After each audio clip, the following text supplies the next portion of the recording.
নওলা মাছগুলো আমরা অনেকে অনেক রকম করে রান্না করে খাই। অনেকে পটল আলু দিয়ে ঝোল করে, আবার অনেকে বেগুন আলু দিয়ে ঝোল করে, আবার অনেকে পেঁয়াজ দিয়ে রসুন দিয়েও ঝোল করে। তো আজকে আমি বানাতে চলেছি শোলা কচু দিয়ে নওলা মাছের রেসিপি। তাহলে চলো দেরি না করে শুরু করা যাক। তো প্রথমে নওলা মাছটাকে ভালো করে কেটে ধুয়ে পরিষ্কার করে হলুদ লবণ মাখিয়ে নিব। কড়াইয়ে দিয়ে দিব রান্নার সাদা তেল। তেলটা গরম হয়ে আসা পর্যন্ত অপেক্ষা করতে হবে। বেশ ভালো মতো গরম হয়ে আসলেই এক এক করে হলুদ লবণ মাখানো মাছগুলোকে ভেজে নিব। একটু লাল করে মাছগুলোকে ভাজতে হবে।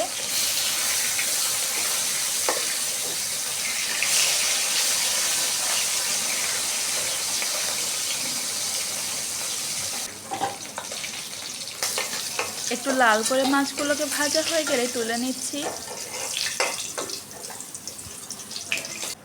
একইভাবে সবগুলো মাছ আমরা ভেজে নিব।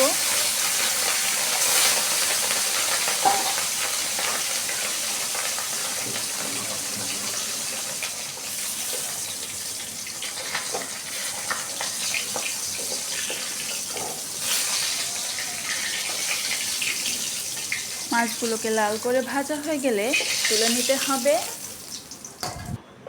একই কড়াই ফোড়নের জন্য দিয়ে দিব জিরা, দিয়ে দিব কেটে রাখা আলু,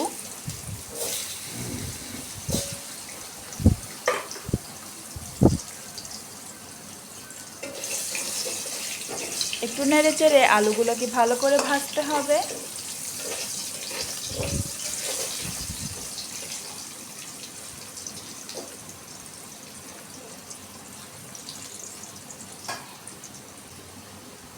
আলুগুলো হালকা ভাজা হয়ে গেলে দিয়ে দিব চেরা কাঁচা লঙ্কা, দিয়ে দিব কেটে রাখা শোলা কচু। শোলা কচুটাকে অনেকেই চিনতে পারবে না, সবজির দোকানে গিয়ে শোলা কচু বললে ওরা দিয়ে দিবে। ওরা অনেকে না চিনলে গুগলে দেখে নিতে পারো সার্চ দিয়ে। শোলা কচু দিয়ে মাছ রান্না করলে কিন্তু খেতে মজা লাগে, তোমরা একবার বাড়িতে ট্রাই করতে পারো। কচু আর আলুটাকে ভালো করে ভেজে নিব। একটু ভাজার জন্য দিয়ে দিচ্ছি হলুদ, আর একটু দিয়ে দিব লবণ। হলুদ লবণ দিয়ে কচু আর আলুটাকে আরেকটু ভেজে নিব।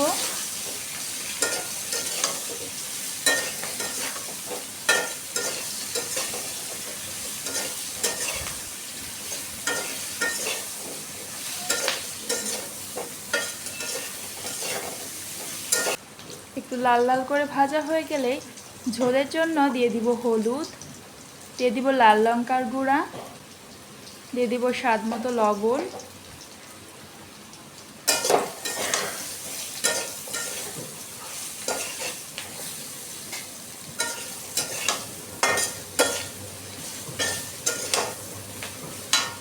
মশলাটাকে কষিয়ে নিতে হবে, সেজন্য একটু জল দিয়ে দিচ্ছি।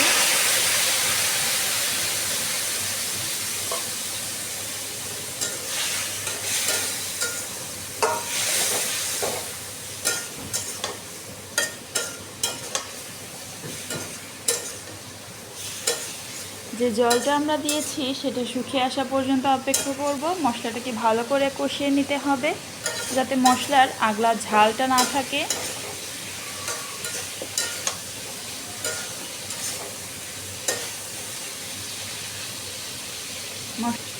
মশলা থেকে তেল ছেড়ে দিলেই আমরা বুঝে নিব মশলাটা বেশ ভালো মতো ভাজা হয়ে গেছে।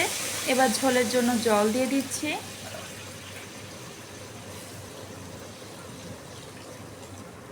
এবার ঝোলটাকে ভালো মতো ফুটিয়ে কচু আর আলুটাকে একটু নরম করে নিতে হবে।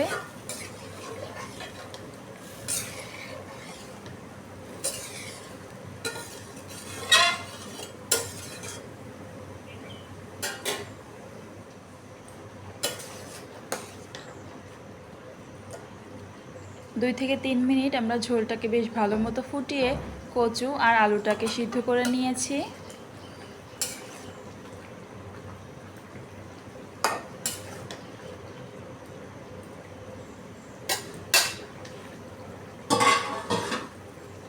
এবার দিয়ে দিব ভেজে রাখা নওলা মাছ।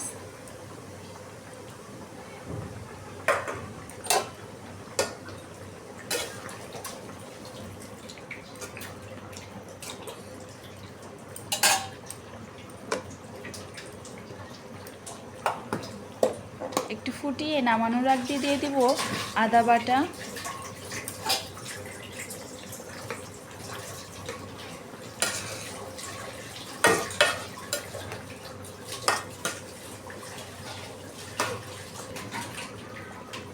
দিয়ে দিব ভাজা জিরা বাটা। কাঁচা জিরা আমরা একটু ভেজে জল দিয়ে বেটে নিয়েছিলাম।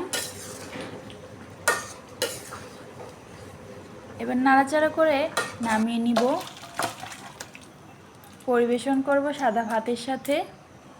তোমরা বাড়িতে ট্রাই করতে পারো শোলা কচু দিয়ে নওলা মাছের রেসিপি। ভিডিওটি ভালো লাগলে একটা লাইক দিয়ে দিও, আর চ্যানেলটি সাবস্ক্রাইব করে না থাকলে একটা সাবস্ক্রাইব করে দিও।